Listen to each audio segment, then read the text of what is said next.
There are 4 key ingredients for success that are going to be attached to the growth mindset. And it's how you perceive and engage with these 4 things. Okay? I'll tell you the 4, then I'll tell you how you need to be engaging with them in order to remain in a growth mindset. And by the way, it's not like a binary thing where you're either in growth mindset in all areas of your life or you're not. Some areas of life you have more of a growth mindset, and some areas maybe not as much. It's something you have to cultivate and develop. Growth mindset says, I can cultivate and develop this. Fixed mindset says, what's the point in trying? Number 1 is effort. Number 2, challenges. Number 3, mistakes. And number 4, feedback. I'll say them again one more time. I see some of you writing. 1, effort. 2, challenges. 3, mistakes. And 4, feedback. I'm going to describe to you how a person in a growth mindset perceives and interacts with these 4 things.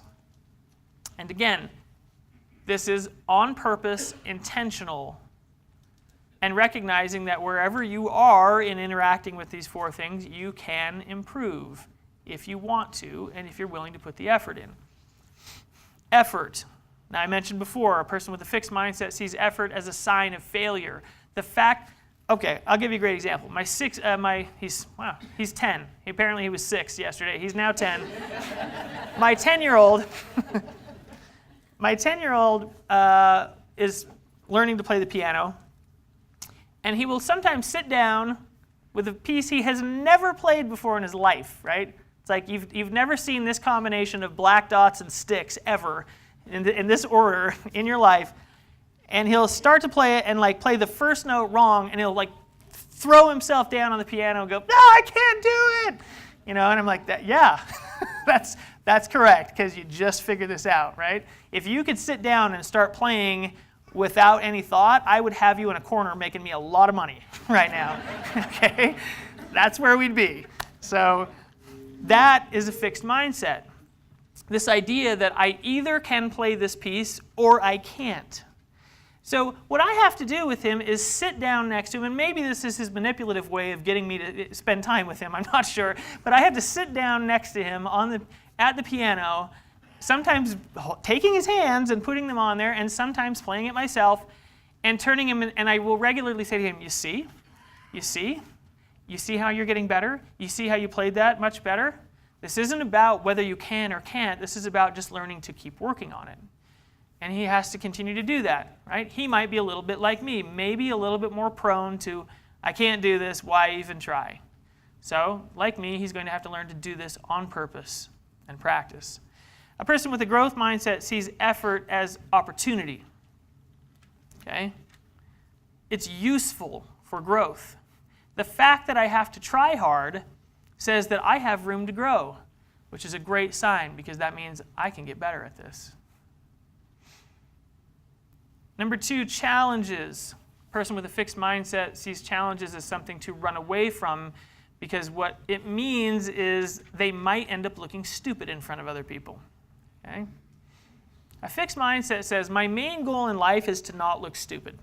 My main goal in life is to only do things that I can be successful at immediately and avoid things that I cannot be successful at because then people are going to think I'm stupid and incompetent if I'm not immediately successful at them. So anything that looks difficult, I'm going to run away from and hide from. A person with a growth mindset embraces challenges as opportunities for growth. Okay? Opportunities to test your skills out. Little moments where you can evaluate. Have I improved? Am I getting better? What are the areas where I need to keep working on? Every time I do a public speaking event and I watch the presentation after, I will watch my presentation. And this is why the views are high, because it's mostly me watching it. It's probably me and my mom are just plugging out a lot of views. I will watch it dozens and sometimes scores of times, and I will make notes about, okay, that joke was, don't do that again, right?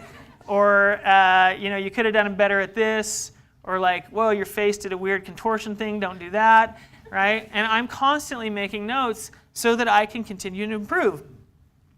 If I went, oh, I'm so glad that's over, I never want to see that again, I would probably repeat the same mistakes over and over and over again and continue to cringe at all of my presentations, right? But hopefully over time I'm cringing a little bit less every time I watch my videos because I'm improving, I'm learning. Now, that means that you have to have a little bit of grit to deal with the fact that sometimes you're going to look a little bit less than polished.